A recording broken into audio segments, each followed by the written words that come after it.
तर केंद्रीय गृहमंत्री अमित शहा यांची उद्या साकोली इथं सभा होतीये। संध्याकाळी 5 वाजता अमित शहा यांची साकोलीमध्ये सभा होणार आहे। उपमुख्यमंत्री देवेंद्र फडणवीस, भाजप प्रदेशाध्यक्ष चंद्रशेखर बावनकुळे यांच्यासह महायुतीचे नेते या ठिकाणी उपस्थित राहणार आहेत।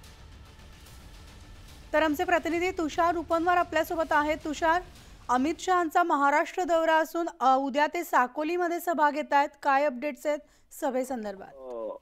मनाली, आपण जर पाहिलं असेल तर अमित शहा यांची महाराष्ट्रातली दुसरी सभा आहे। पहिली सभा आपण जर पाहिलं असेल तर नांदेडमध्ये प्रतापराव चिखलीकर यांच्यासाठी पार पडताना पाहायला मिळाली होती। दुसरी सभा आपल्याला साकोली ते होताना पाहायला मिळणार आहे। भंडारा जिल्ह्यातला साकोली हा मतदारसंघ आहे।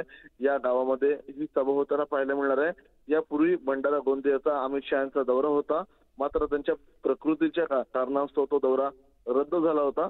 आता आपल्याला उद्या ही सभा साकोलीमध्ये होताना पाहायला मिळणार आहे। या सभेला 50,000 पेक्षा जास्त नागरिक उपस्थित राहतील। या ठिकाणी याची संपूर्ण खबरदारी घेण्यात आलेली आहे। जास्तीत जास्त नागरिक येऊन रेकॉर्ड ब्रेक सभा होईल याची नियोजन आपल्याला भाजपाचे संपूर्ण वरिष्ठ नेते करताना पाहायला मिळतात। या सभेसाठी देवेंद्र फडणवीस, चंद्रशेखर बावनकुळे यांच्यासहित घटक पक्षांचे देखील प्रमुख नेते उपस्थित राहताना पाहायला मिळतात। बरोबर, सगळे दिग्गज नेत्यांच्या उपस्थितीत ही सभा पार पडते। धन्यवाद तुषार सविस्तर माहितीसाठी।